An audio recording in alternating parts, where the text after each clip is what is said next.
Hello again there, friends and fans. Raptor here, and welcome back to Microsoft Flight Simulator. I'm going to try to attempt to escape North Korea, and I've noticed while playing the game that there's many different little landmarks here, for example in Japan, that mark all sorts of different geological landmarks or temples or large buildings and such. And back in Flight Sim World, I enjoyed that game a bit and recreated escaping North Korea with my friends a few times by taking Cessnas and small planes across the border into South Korea. But I figured let's do it again here in Microsoft Flight Simulator because this game is absolutely beautiful. And there's a large stadium in downtown Pyongyang that I'd love to see. So we'll take off from the Sunnan Airport and head south and swing through Pyongyang on our way to South Korea. What would it be like to escape North Korea if you did it with an aircraft? Well, let's try it out. We'll get a Cub Crafter X Cub and see if we can fly through the main city, the capital city, on our way out of here. Let's fly and give it a try. Let's go. Well, I thought I'd never say this. Ladies and gentlemen, welcome to North Korea.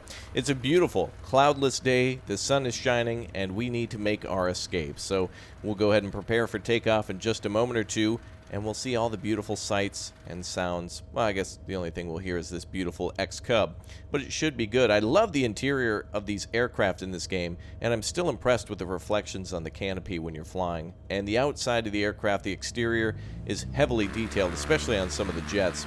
All right, let's throttle up. Parking brake is off, and we're preparing for takeoff. And we're going to go see at least the stadium, the Mayday Stadium in Pyongyang, as we go near the river. It's kind of on an island in the middle of the city, so it'll be really unique to see that. And pardon my skirting across the runway, as my joystick is still not letting me fully disengage brakes, so I have to tap the button so they kind of come on briefly. But luckily, we have ourselves a safe takeoff. There's many things to see in Pyongyang. There's a grand monument on the hill of statues of leaders, and there's also the Juche Tower, and there's many different statues and smaller things that probably couldn't be seen as easily from the air. But there's also the Triumphal Arch and also Kim Il-sung Square, which we might be able to see from the air as soon as we get close to the city. So we'll make our way towards the south then. Man, look at how cool this aircraft looks. I cannot get enough of this game and how good things look. It's really distracting, by the way. You're supposed to be flying a plane, but next thing you know, you're in Pyongyang. Here we go. All right, now we're here. Fantastic. So we're entering the city now, and we will be flying closer and closer to the stadium. You can see it on the nose right about now, just off in the distance. But this area is huge. Pyongyang, I didn't even realize how big the size of this city is. Look at this. There are medium-density buildings as far as the eye can see. Nothing really big that stands out, aside from some of the monuments. But I guess right about here are some of the largest apartment buildings in the entire city, just here by the river. And the river kind of winds through the city. It comes in and out, and there's a few different smaller rivers that come off of it. And I forget the name of it, but it really has a lot of cool, beautiful islands that are in the center of it. And they're connected via bridges, and it really makes for an interesting connection to the city. It really looks nice, the bridges going across like that. Right to our right there, I think, is maybe the parade square or something. Some buildings have been removed, but I believe that looks out to what should be the Juche Tower right on the other side of the river, just to our right. So I believe that may have been the Memorial Palace or some building. I'm not an expert, of course, but there's a lot of cool buildings and sites to be seen. The bridges look good. Traffic is functioning nicely. And to our left, it seems that these are smokestacks, these three towers here. But if you look closely, there's windows in there. Yeah, are those apartment buildings or what? I don't know, they kind of look strange, but it's great. Every building in this city looks different. They're all long rectangles, but each one of the buildings, they don't look copy and paste. They might be, but they're not. You can't really tell. You might be able to notice some of the same buildings, and in this type of economic structure style, a lot of the buildings are going to be the same.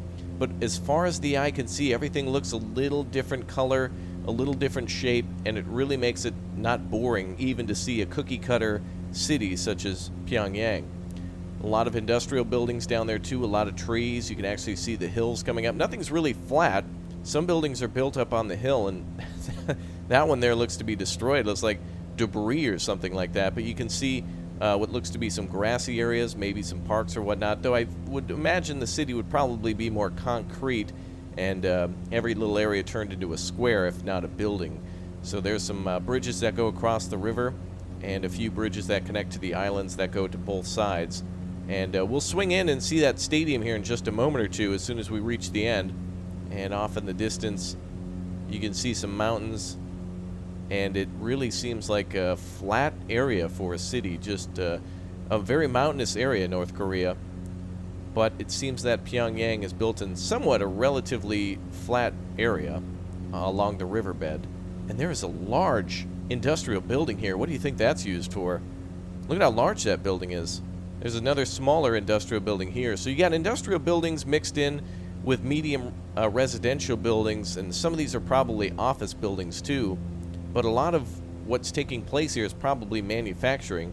And down there you see a few smaller buildings mixed in with the medium density residential. So a lot of mass transit in the city, a lot of buses, a lot of underground transport, such as, well, large subway system, I believe one of the deepest in the world. I believe Moscow has the biggest transit system in the world, or at least the most sprawling, maybe in distance, subway. Maybe it has the most amount of stops and the longest length. But I believe Pyongyang has the deepest system, and makes sense for all the areas that they have to go under, and also to be used as a bomb shelter. A lot of this looks like gridiron, but I see a lot of diagonal roads too. It certainly is not boring to look at. You can see light traffic down there on the roads.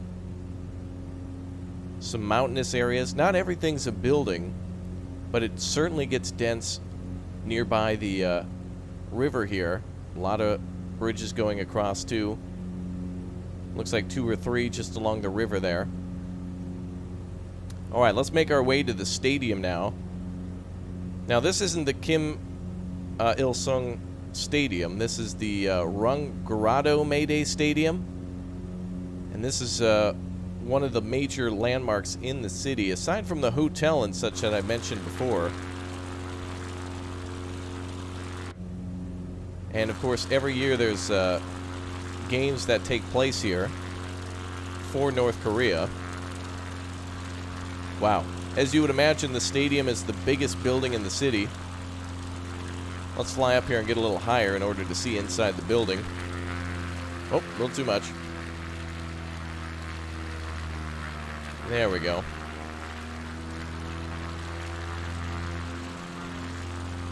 This aircraft is really perfect for this city. You can really go slow and low, and if you add a little bit of trim, you can really just putz right over the top of it. It's a perfect plane for this city. Beautiful. Well, there was the stadium on the inside. I think we'll have to give another pass for that one. Let's jump back a little bit and take another look inside.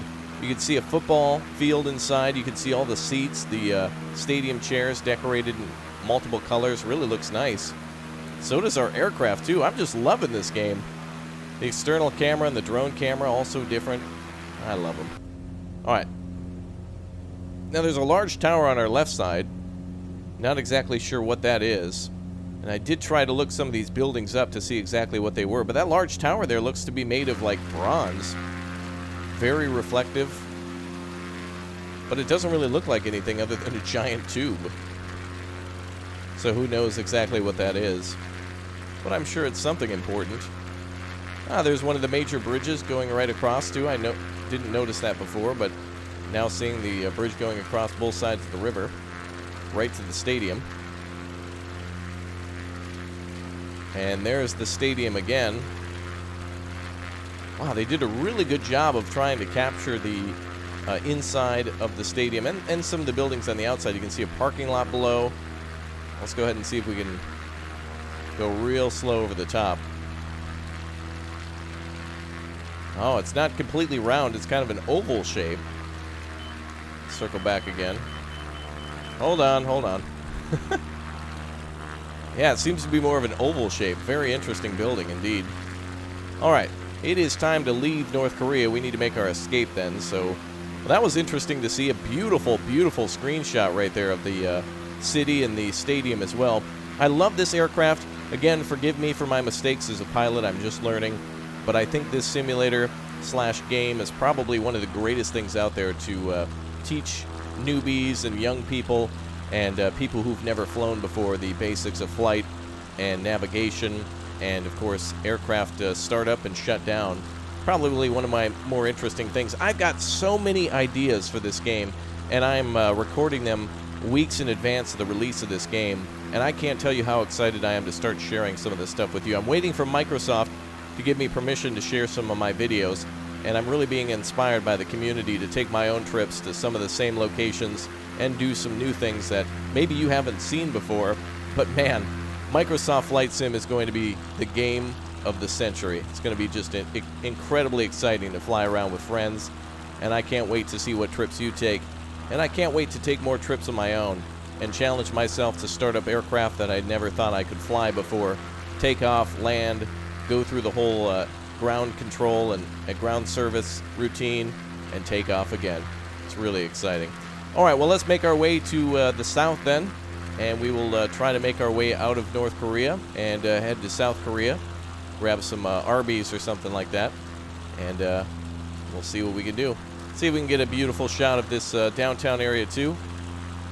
Looks like there's a lot of smaller buildings here, a lot of smaller structures, and then medium office buildings again. How weird. All right, guys, well, that is all of my time here today. If you haven't subscribed, make sure you click or tap that subscribe button for more Microsoft Flight Sim. Thanks for smashing the like button, and do check out some of my other friends who are much more skilled than me in flying, and I can't wait to up my skill as well. This is a great opportunity to practice, as it is a game after all. It's not real life, but it somewhat seems like it, doesn't it? All right, all. Take care, have a great day, and I'll see you soon. Thanks for all the support. Goodbye, and have a great day.